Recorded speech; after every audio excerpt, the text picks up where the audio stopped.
slow up, no I don't take shit. I got no love for the fakeness. If you wanna play tough and wanna hate this, I'll always show up. I don't ever slow up, no I don't take shit. I got no love for the fakeness. If you wanna play tough and wanna hate this, I'll always show up and make a statement. Hey team, I get a lot of questions about what is the best way to set up a half marathon training plan.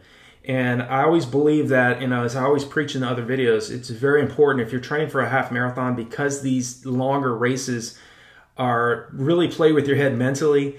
They're long. It's much more time on your feet. You have to make sure that you're also paying attention to the amount of energy expenditure in the race. You're not trying to run the half marathon too aggressive in the first half and then just croaking and dying in the last half and hitting the wall. You don't have to hit a wall in a half marathon, but you do have to train the body to burn fat more effectively, and also to be able to handle race pace longer and more efficiently. In order to do that, you have to train a few times, at least a couple times per week at paces down toward your 3K to 5K race pace.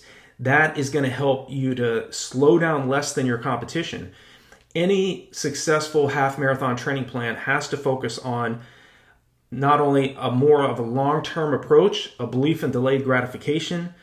If you think you're going to run a half marathon successfully the first time out, that's not always the case for most athletes. I know personally with my own experience, it took me many tries before I could get to a point where I could run a half marathon in 107.06, which is my personal best. Comes out to 5:07 per mile for 13.1 miles.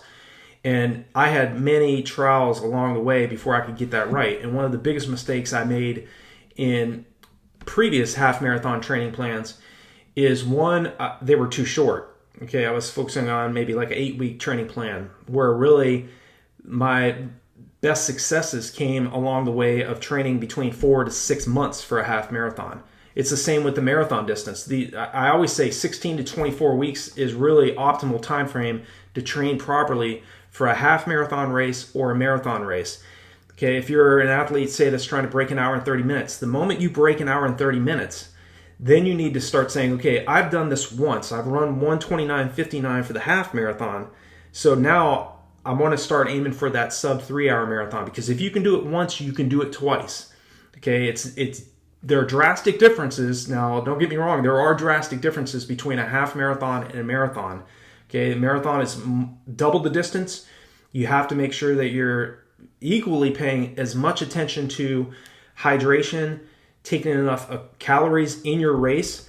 So if you have a half marathon training plan, make sure that you're paying attention to drinking enough during your long runs, dropping some gels out or putting some gels in your shorts as you're doing your long runs, preparing for your half marathon. Because a lot of runners, I know I made the mistake earlier in my career, we're not drinking enough. We're not taking enough calories in these longer races. You can get away with that if you're training for a 1,500 or a 3,000 on the track, or maybe a 5 or 5,000 or even a 10,000 on the track. Okay, if you see a lot of these pro races, sometimes in collegiate races and even in collegiate races, you'll see them putting fluid tables out, especially during hot 10,000 races. So in some cases, the 10,000 on the track, runners really need to be paying attention to hydration.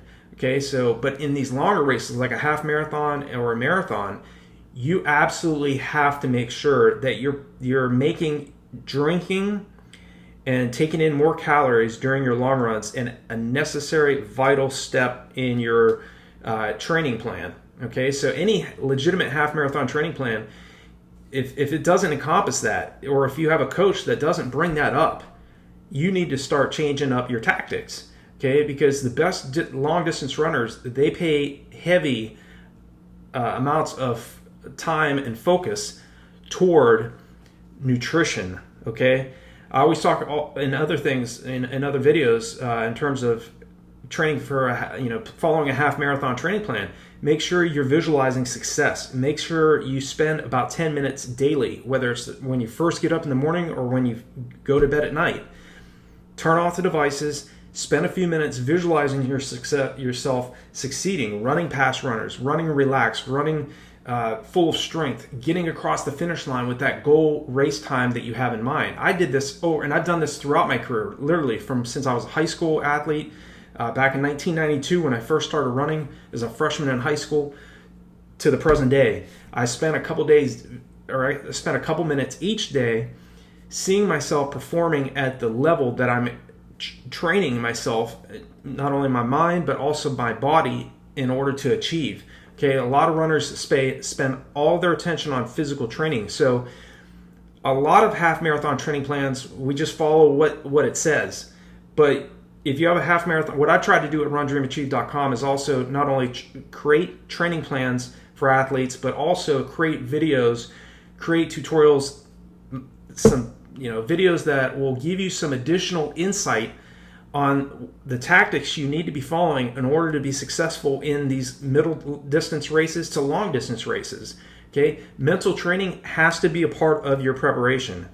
Okay, the best distance runners I've competed with over the years pay a lot of attention on mental training. If you look at the great runners like Billy Mills, the last American runner to win the gold medal at the 10,000 meter event, I'll leave the link below this video for you to check that out. Even he states how powerful mental training is and how he used it to win the gold medal at the 1964 Tokyo Olympic Games. So I want you to really pay attention to that as you follow your half marathon training plan, whether it's one of mine or whether it's someone else's. Okay. Also, when you're training in the half marathon, focus on running a negative split. Do not try to win that race in the first half and run someone else's race. You don't want to go into auction debt, and you don't want to red line too early in the half marathon because, again, it's a long race. It's not a 1,500. It's not a mile where if you go out way too fast, you only got 3 laps to handle, or if you go out too fast the first 800 meter, you only got 2 laps left and it's over. The half marathon, if you go out way too fast, you could not only, if you go out way too anaerobic, you could either drop out of the race or be forced to drastically slow down and miss your goal target time by several minutes in the race. So my advice is to run a negative split. Run that second half of your half marathon faster than you run the first half. Okay? And as I mentioned before, make sure that in training, you're practicing drinking more and taking in more calories. So spend some time. In a half marathon, you should be taking in between 2 to 4 gels in those particular races. That's between like 400 to 600 calories that go immediately into your bloodstream that you can utilize. Your body's going to need that glycogen storage in the race. Also, as I talk about in other videos, alternate your long runs. One weekend you should be running very easy and relaxed. The next weekend should be a little bit more moderate pace to very hard pace at times, okay?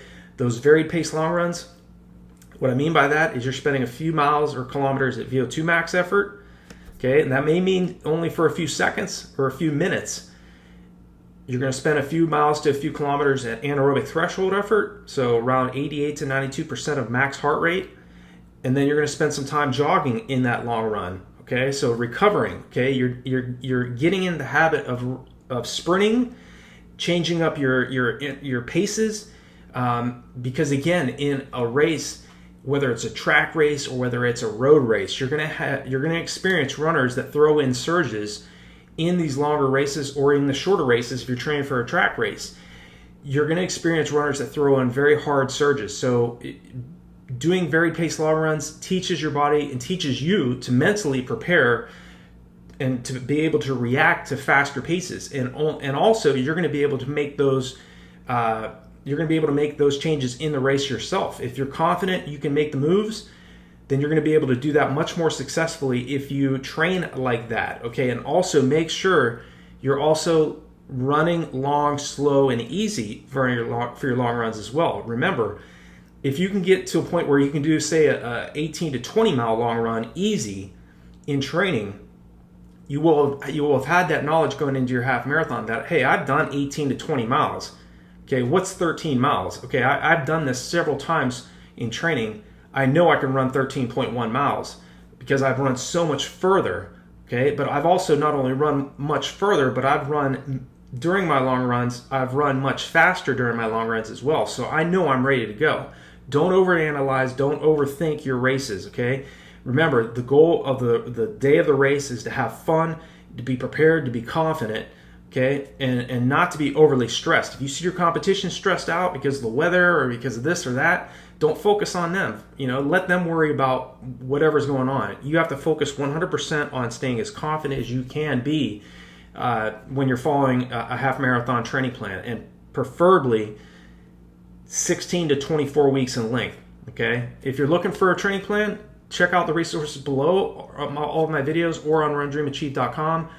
We have a lot of other resources available to you on RunDreamAchieve.com that will help you get to the next level in your racing. So thank you so much for watching this video. Thank you for your support. Please like and share these videos. I really appreciate that. Helps runners from around the world see these videos and helps with the YouTube algorithm so that more runners can see the videos I create. So thank you so much for your support, and I'll talk to you all in the next video.